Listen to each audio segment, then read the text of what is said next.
Now, as for Utah, okay, I said Utah also, like Iowa State, made a pretty sneaky, somewhat under the radar move that I think could pay massive dividends for them.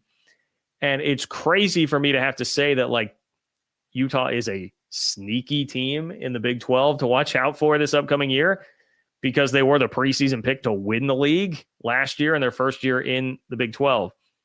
But I think it's really easy right now for people to be out on Utah. And I'm here to tell you, you should not be out on Utah. You should not let this, Big 12 fans especially, because this is the year that you've watched them more closely than you have over the last few. I would not put Utah out of your mind in terms of like who can win this league, who can be really good next year, because they signed quarterback Devin Dampier from New Mexico. Okay. He's also coming to follow his offensive coordinator, Jason Beck, who Utah brought in to be the OC. This is a very, very good move that I love a lot for Utah. Devin Dampier is a really fun quarterback. And my apologies. I will be honest. I know that I could sit here and BS you and be like, man, I love this kid. I watched him a ton this year. No, I did not know much about him, and I may be pronouncing his name wrong. I did not know much about him before I saw that Utah brought him in. But I definitely raised an eyebrow. Like, all right, well, that's interesting. In the initial tweet you see, you're like, damn, that kid was putting up a ton of offense. Yeah, he was putting up a ton of offense. He was just a sophomore this year.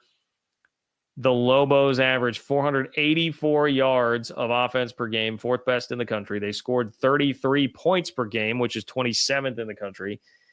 He himself was top 10 in total offense per game in the country.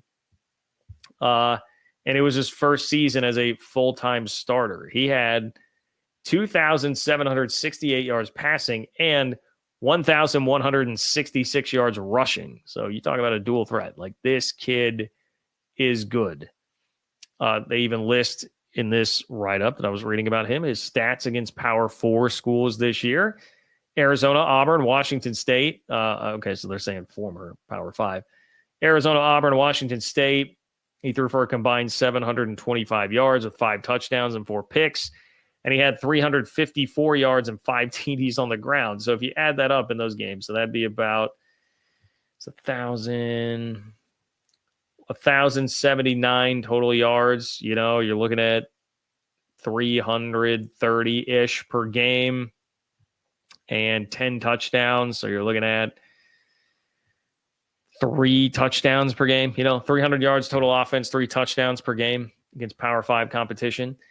And look, before you start running and saying, well, dude, New Mexico finished 5-6 this year. I mean, come on. How good could they have possibly been? Is this a little bit hollow? You should probably take into account New Mexico's defense, which allowed 38 points and 492 yards per game. Kyle Whittingham, last I checked, will be handling the defense along with Morgan Scalley at Utah. So I don't think you need to worry about that. And the 5 wins, the 5-6 record, best since 2016 for New Mexico. So pretty good stuff here. Dampier's in pretty impressive territory when it comes to his accomplishments from this past year. Now, his offensive coordinator runs a spread offense. They use run-pass option a lot. It's at its best with a quarterback who can run, and that's definitely this dude. So the combination of those two I like a lot. He was durable despite running the ball 155 times. Now, that would concern me a bit. If you're going to keep running him at that pace, I think that's probably more exception than rule that he did that the entire year without getting hurt. But man, I love this move. And you combine this with the fact that I do think this is another thing that flew under the radar. I just said Matt Campbell kind of flew under the radar. Iowa State getting the extension signed with him. Kyle Whittingham announced that he is coming back this year. Very easy to be like, oh, what a terrible year for Utah. Last year was kind of mediocre. This year they were just flat out bad. Like, maybe it is time for Whittingham to hang it up. I would not have wanted that. Not at this point if I were a Utah fan. I don't know Morgan Scalley nearly as in-depth as a lot of Utah fans do. Maybe there is like a real yearning for him and whatever he would bring to the table that's different. But it would make me nervous. It would make me nervous especially coming off of back-to-back years like that. If you were handing him the keys after the back-to-back Rose Bowls, that's one thing. Got more momentum. You've got better footing. To be trying to rebuild it up and then hand it over, didn't like that. So Whittingham coming back, I do think is important.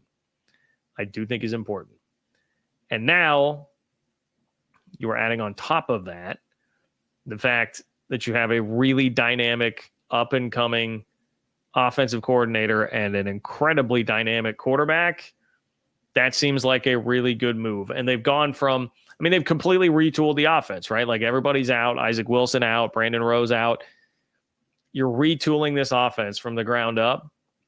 If you can do it with a quarterback and an offensive coordinator that know each other already, man, sign me up for that.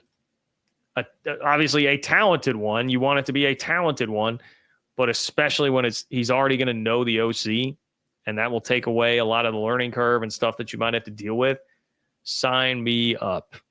As a K-State basketball fan, I'm in the middle of watching what it is like trying to integrate an almost entirely new roster through the transfer portal, and it is not going very well.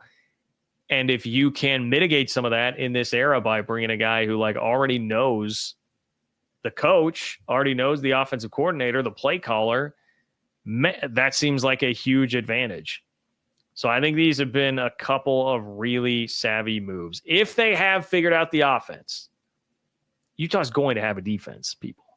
Utah is going to have a defense. It is Kyle Whittingham and Morgan Scalley. They will have a defense that will be good. I have zero doubt about that. In fact, in terms of things that I have little doubt about in the Big 12 in general, it is a short list that would be things that I have less doubt about than Utah will play good defense next year. So if this is the fix for the offense, they're going to be right back in it. They are going to be right back in it. And we literally saw last year, this year, Arizona State go from being picked last to winning the league. It is absolutely not out of the question that Utah can turn right back around and do that, wipe a lot of the bad taste out of their mouth from this past year, and be a Big 12 contender. Zero doubt about that in my mind, and I think these have been a couple of really big first steps toward that. I get it. I'm seeing people asking about Cam Rising or, hey, Utah without Cam Rising may be different. Yeah, it sucks that Cam Rising, it never worked out, but it would just 2 years of this, you can't put yourself through that again. You've got to move on. And Utah has been a good winning program for longer than Cam Rising has been there.